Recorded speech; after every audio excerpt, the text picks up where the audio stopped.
How do first-time voters understand ballot measure numbers? Have you ever looked at a ballot and wondered what those numbers next to the measures really mean?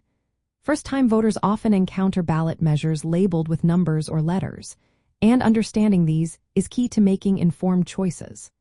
These numbers are assigned by state or local election officials to help voters identify specific proposals or questions.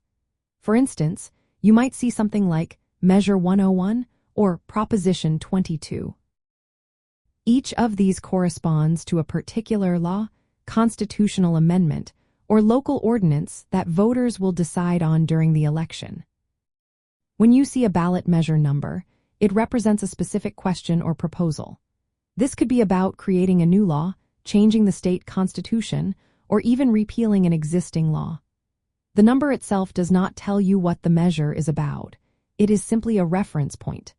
This is why it is important for first-time voters to look up the full text or summary of the measure associated with that number before Election Day.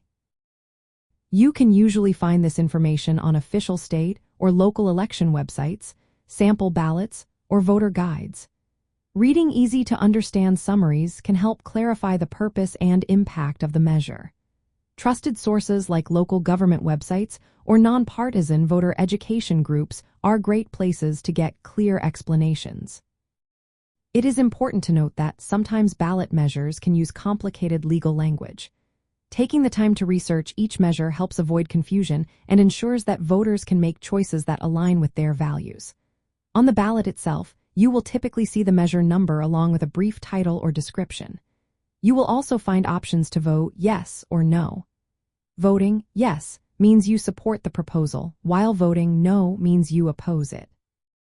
To sum it up, ballot measure numbers are identifiers for specific questions on the ballot. First-time voters can understand these numbers by researching the details of each measure beforehand, using official and reliable resources, and carefully reading the information provided on their ballots. This approach makes the voting process clearer and less intimidating for those new to voting.